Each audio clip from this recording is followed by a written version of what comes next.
Hello, my name is Ben Alexander, and I'm the founder of Ben's Allergy and Restaurant Reviews. And I went to Stoner's Ice Cream Parlor in West Liberty, Ohio. And I'll be honest, I was eating at a place right next to it called The Gathering Place. I did do an allergy and restaurant review for that, if you want to check that out, depending on where you're at. If you're on YouTube, I have a playlist of allergy and restaurant reviews, and you can go check that out on my playlist, the playlist tab on my YouTube channel. Just go to my YouTube channel, Ben's Allergy Restaurant Reviews. If you don't, just search that if you aren't subscribed or followed. Obviously, please subscribe to it. That way you can know and be notified for future videos and future allergy restaurant reviews. You could also turn on the YouTube notifications as well to make sure you are notified, just to double check. And yeah, I just kind of wanted to let you know that's where I was at, the Gathering Place, and I saw that there was an ice cream parlor. It's like, you know what, I'm going to look at the ice cream parlor. It's like I want to see if there's any dairy-free ice cream, because there are some ice cream places that do dairy-free ice cream. And I wanted to see if they had some. They had one flavor of dairy-free. They're like dairy-free cookies and cream. But guess what? It had almond milk. Because there was something in my instinct, my gut instinct was like, you need to ask if they use almond milk or tree nuts, and somehow they told me that they used almond milk. I was like, well, I'm so glad I said something, because cookies and cream, it's like you wouldn't think that they would use it, but they use almond milk. And I am allergic to tree nuts as well. I'm allergic to peanuts, tree nuts, and obviously dairy. So it's very, very difficult to find ice cream. And I'll be fair, the people there were really nice. They offered me to use a separate scooper. That was really nice too. And I did end up getting Oreo pieces. That's all I could get.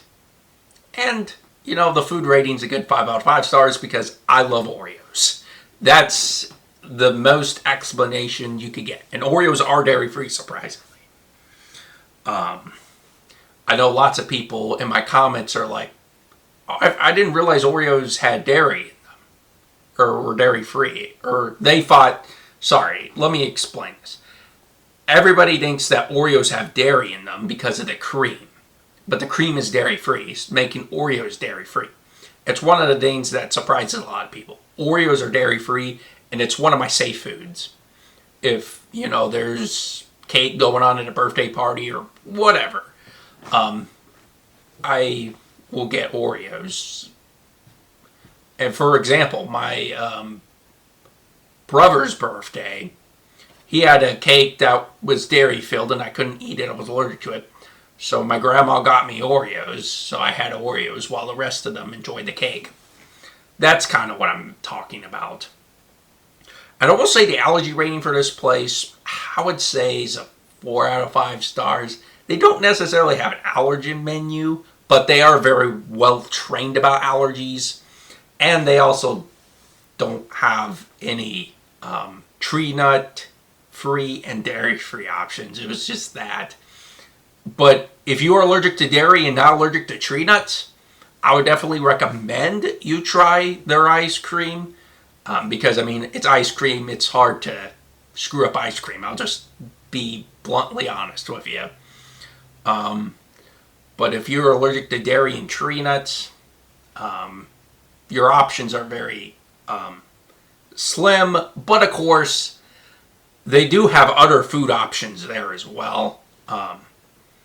And it seems like a good place. People are friendly there. The staff was very friendly. And overall, I would say ask them if they have any dairy-free flavors. And also make sure, if you're allergic to tree nuts, make sure you're asking for no almond milk. And I think that's all I have to say for this video. Have you been to Stoner's Ice Cream before? If so, let me know in the comments, and I would love to hear your experience. Thank you so much for watching my video to the end. I know this was a longer video, the longer allergy restaurant review, more than I normally do it, but it was a complicated one today, and the one that needed more explanation than some of them. And again, not a bad thing. I'm not saying that's a bad thing at all, but I'm just trying to make you aware that it is longer due to the fact that there were a lot more complications, and I had a couple more ideas on how to improve the restaurant, including having an allergen menu, which, by the way, if you're a restaurant owner or even an owner of an ice cream shop, coffee shop, anything that sells, any business that sells food and doesn't have an allergen menu, please contact me, Ben at bensallergyandrestaurantreviews.com. That's my email address. I'll personally write one for you and your restaurant. I just need the ingredients and the information to know what allergens they contain. If I have that, I can create an allergen menu, no charge for you. Because again, I want to serve my community, and I really want people to understand that I want the best for restaurants and customers with food allergies. And since there are 33 million Americans with food allergies, that's a lot of people that, as a restaurant owner, you could pull in and get some business from as well. So it's a win-win for everybody. That's why I'm advocating so hard for food allergies. It's why I've always been about that. That's why my channel exists, is to advocate for food allergies. And again, I do appreciate your patience and watching my video to the end. And I'll see you in the next video. Goodbye.